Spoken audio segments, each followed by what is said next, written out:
young man in Albany, Henry Webb, who was from a very prominent family in Connecticut. His father, Joseph Webb, had hosted Washington and Rochambeau in their house when they planned the Battle of Yorktown.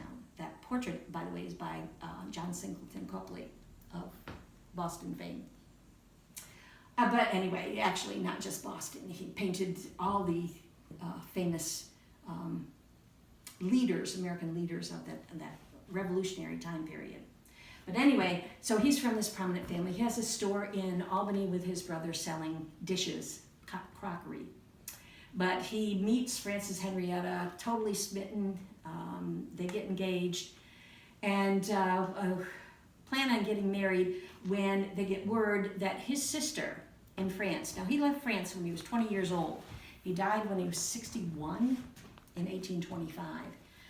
He had found that he had one sister alive in 1820. They began a correspondence, so she knew that she had a relative, Frances Delord, here in America. The Delord family in France was no more. She's the last of the Delords. So his sister left her estate to Frances. She had to go to France to collect it, but again, that thing with women, the French courts did not recognize women to stand before the court to do anything. So she had to have either a father, a brother, or a husband. So they pushed up their wedding. They got married right here in this room in 1832 and went to France to claim her inheritance. It took them some time, but they did. And then they embarked on the rest of a year-long honeymoon through Europe, where she went on quite a buying spree, including buying a painting over the fireplace, which is by a Renaissance artist, Franz Franken.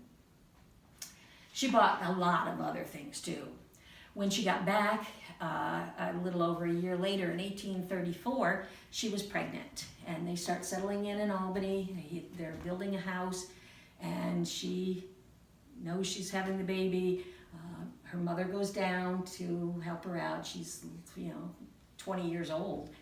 And she has the baby, and 3 weeks later, she's dead of childbed fever. Right here?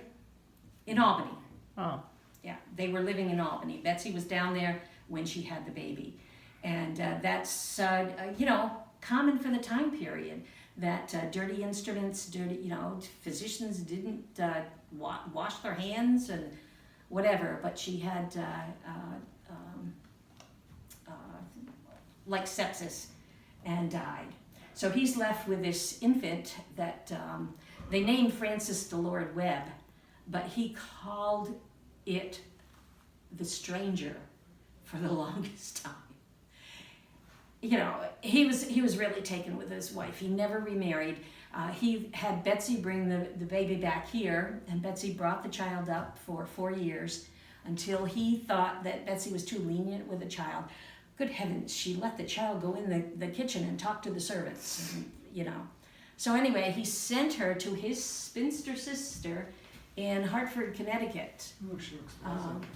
They say that, but her letters. The thing is, I know all of this stuff because they wrote letters, and they kept all the letters. There's journals, and there's all these documents. We have over 17,000 documents in special collections at Plattsburgh State about these 3 generations of Delord. And so the letters that she wrote were very nice, and she was wonderful to Frances. What time period is that again? 1834 to, she was there till 1854, 56, that Fanny was living there with her aunt, Aunt Eliza. Those are pictures of Fanny in her younger years. I think one is when she's 8, the other is when she's a teenager. Fanny received a great education in Hartford. It was a cosmopolitan area. She went to the Francis Willard School, so she was very well educated. And she met a young man there named Francis Bloodgood Hall. Now, Frances Delord Webb became engaged to Frances Bloodgood Hall. So you have Frances marrying Frances. They were known as Frank and Fanny. All right, so from this point on, I'm going to call them Frank and Fanny. Frank was going to school. He had graduated from Union College with cum laude, knowing that he was going to go to Princeton Seminary School. He was going to become Presbyterian minister, which he did. And they put off their wedding until he graduated from the seminary and became an ordained minister. And this is their wedding picture. That's Frances Delord Webb marrying Frances Bloodgood Hall. That photograph is taken by Matthew Brady. So there's a lot of connections to very famous people. When she went on her honeymoon in France, she had tea with Lafayette twice. That was about a year and a half before he died. She met James Fenimore Cooper when they got off the ship, when they landed in France. And he later invited her to tea, but she wasn't feeling well, so she declined. So, there's these connections. Really? All right. Now, the furniture that you see throughout the house, most of it is Victorian. It belonged to one or another of the 3 generations that are associated with the house.